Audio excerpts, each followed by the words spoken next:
Hey everyone, how's it going today? Don Crookshank here from DC Leadership Training and Consulting, and what I want to talk to you about today is what I call the 3 P's: predictable, people, problems. And this will be video 1. We're going to do a 5-set video series on this, predictable people, problems. And what we're going to talk about is the problems that you have with people, whether it's at work, you're in your life, at your organization, family, friends. It's all predictable. You should know where you'll have problems with people. It's all predictable. We're going to talk about predictable people problems in our 5-set video series. And starting off today, we're just going to lay the groundwork on that idea of predictable people problems. So let me ask you this question. Who's it easier to work with or lead? People like yourself or people different than yourself? What do you think? Who's it easier to work with or lead? People that are like you or people that are different than you? Now, some of you guys, you're going to say, well, it's obviously people that are like me.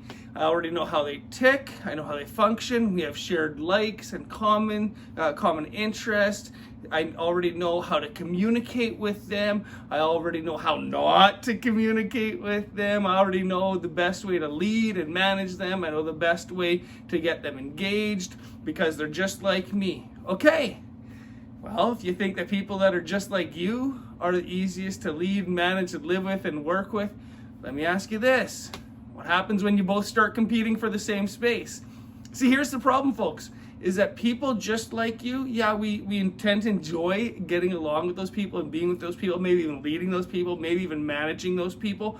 But here's the problem that happens with people just like us, is that we will start to compete for the same space in something, whatever that is, in your organization, in your workplace, family, friends. And when that space then is limited and we both can't play in that space, then we bang heads together because we're both fighting for that space, because I know I operate best in that space and you know you operate best in that space. And so we both want to be in that space and we're fighting for it and we're bumping heads up against it. And that's a predictable problem that you're gonna have if you just surround yourself with people just like yourself. You might think it's just easier. It's just easier if I just hire everybody like me. You're gonna find out that you guys are all fighting for the same space, the same types of tasks, the same jobs. You're all fighting to do the same projects, to actually in the project be at the same space in that project. You all want to be the project manager. Nobody wants to do the other parts of the job. And so that's the problem when you hire people or you surround yourself with people that are just like you. And you guys, come on, you know, you got friends out there, maybe coworkers that are just like you, and it's all great until it isn't. And then when it isn't all great, man, does it blow up, especially if these people are more aggressive in nature, more dynamic in how they, process change and all the rest of that. Then it starts to really blow up. So then maybe you're sitting there and thinking, well, if it's not people like me, then it must be easier to lead, manage, and get along with people that are different than me. That's the only other option, right? Well, here's the truth, guys, is that's not necessarily easier either, because people that aren't like you, let's say for an example that you're an aggressive problem solver. Let's just say that's you. I am. That's me. I'm an aggressive problem solver. See a problem, boom, bang, bang, bang, figure it out, go for it, get it done. What happens if the person that you're living with or working with is a reflective problem solver?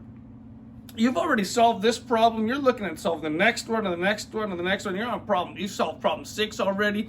And that reflective problem solver is sitting there still thinking about problem 1. And you're going, come on, get on with it. Let's go already. Here's a real life example for you guys. I was talking with an executive, a number of months ago or so, and this executive was telling me about an employee that they had in their office, and they needed that employee to make a decision. The project could go this way or the project could go that way. And so they said to the employee, look, this falls within your roles and responsibilities. I want you to make a decision.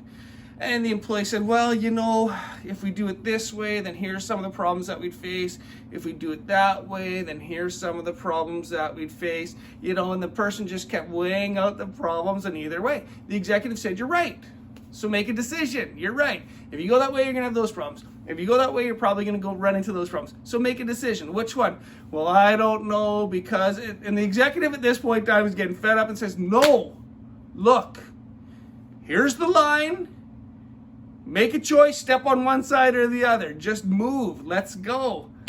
And so, you know, the employee finally did make a decision. And I was talking with that executive, and that executive said to me, like, man, I'm not sure why that person had a commitment issue. I says, whoa, I think you got it wrong. So hold on a second. I don't actually think it's a commitment issue. Now, maybe when you were listening to that, many of you guys are thinking that is a commitment issue. They can't commit this way, they can't commit that way. And I said to this executive, I don't actually think that's a commitment issue. I said, here's what I think was going on. The way that they problem solve was far more reflective, and you problem solve in a far more aggressive manner.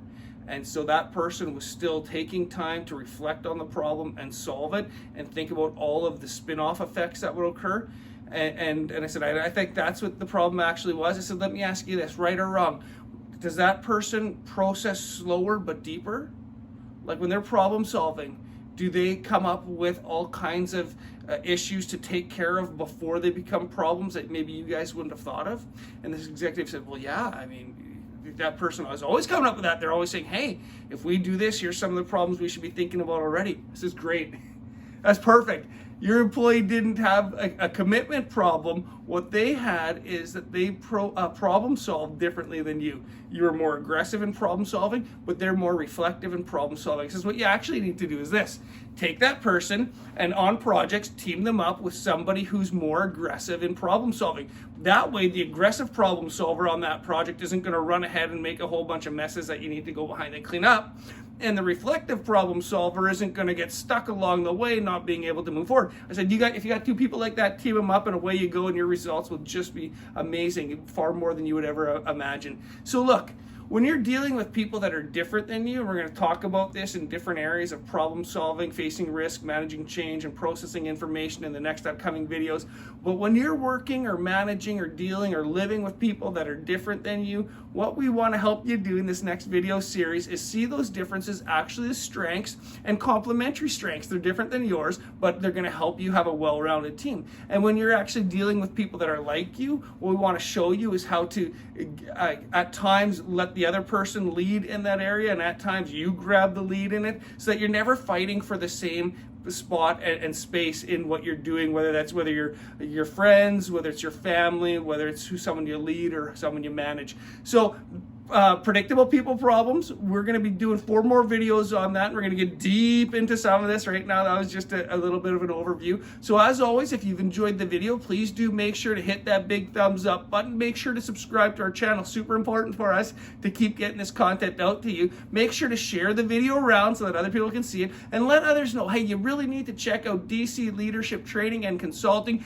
because they're going to help you on your journey towards success. All right. Thanks for watching, and hope your day is super fabulous. Bye for now.